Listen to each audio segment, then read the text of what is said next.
Well, where should we begin?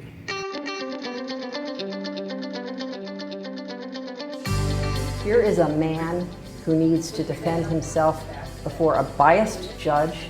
It's a fight for me, and it's a fight for the entire industry. My name is Mukund Bengalatur, and this is my story. The city of Coral Gables is spying on me 24 hours. This isn't government protecting us, this is government invading our privacy. I often describe it to family and friends as fighting a three-headed beast.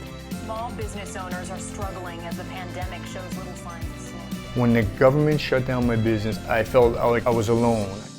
I was devastated.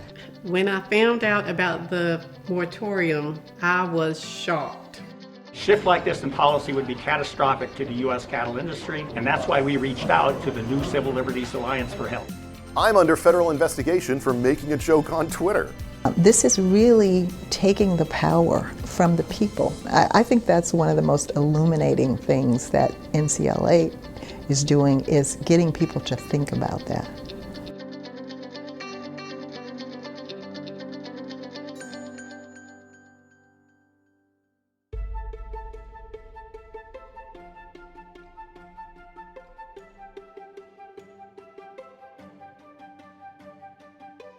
This began through a degree of foolishness, I think.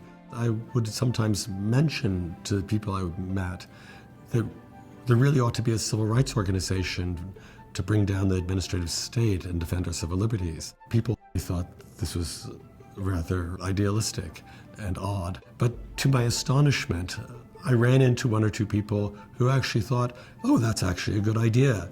Let me give you some money. And so there I was with the beginnings of an organization without having thought it through. When I got the phone call from Philip, he was clearly very excited about this idea of going after the administrative state. It wasn't something that any other organization was doing in the way that he was talking about doing it.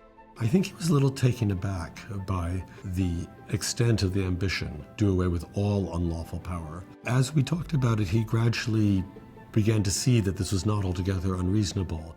NCLA was different from other organizations right from the very beginning, both because we had the intellectual leadership of Philip Hamburger and Janice Rogers Brown, and because we had this focus on civil liberties. We recognized that the violation of civil liberties is the core problem with the administrative state.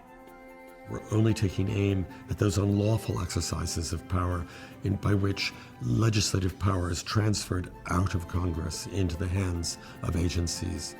The administrative state used to be just a marginal element of power in this country. Now it is the dominant mode of power. It undermines one right after another. And so it has to be fought for the sake of all of us. Our very first case was an amicus brief we filed in SEC v. Lucia.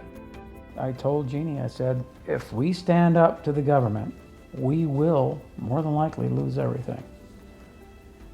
It's hard to do. She said, I don't care. We were excited to be able to come in at the Supreme Court and support his argument that these judges who were hearing his case had been improperly appointed. And the Supreme Court agreed with us, so it was our first case and our first victory. Pretty soon that led to many other people who were facing battles against the SEC calling us and letting us know about other civil liberties that agency was violating.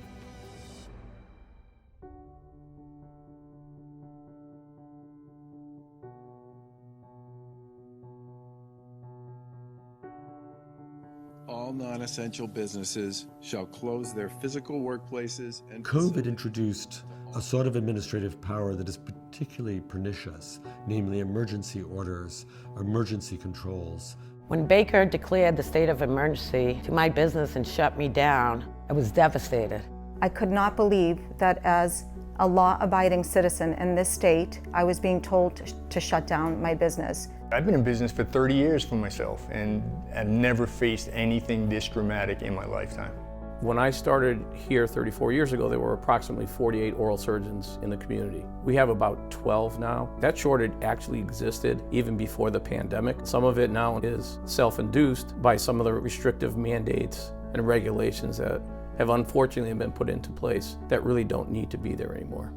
When the pandemic hit, governors went wild, and we started seeing a little more calls from people at the state level seeking NCLA's help to push back against really tremendous violations of their civil liberties.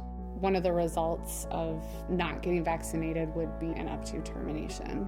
Seeing that on my computer screen, I realized that I didn't have a route. Sorry. When I found out about the moratorium, I was shocked that they could take possession of my property and do what they wanted to with it. NCLA was the first organization to step up and sue the CDC over the nationwide eviction moratorium, and the arguments that we made in that very first case are the same arguments that prevailed almost a year later at the U.S. Supreme Court. When our arguments before the Supreme Court get picked up by one justice and then another justice, we know we're making headway. And we are on the verge, I think, of bringing down part of this edifice, and that will free us. When people come to NCLA and they're a victim of something the administrative state has done, they often tell us, "You're our last hope." Fortunately, we have been able to help many of those people. We are very grateful to our clients because they are the ones that take the brunt of the pressure from the administrative state. It takes great courage to stand up against the administrative behemoth. When NCLA sees these administrative agencies violating people's civil liberties, we're going to step in for many years to come and cut the administrative state down to size. NCLA has provided the opportunity to be heard and to have natural immunity validated. I really appreciate the NCLA for helping us fight the CDC eviction moratorium and trying to make it right. NCLA is that powerhouse is actually defending people against our big government.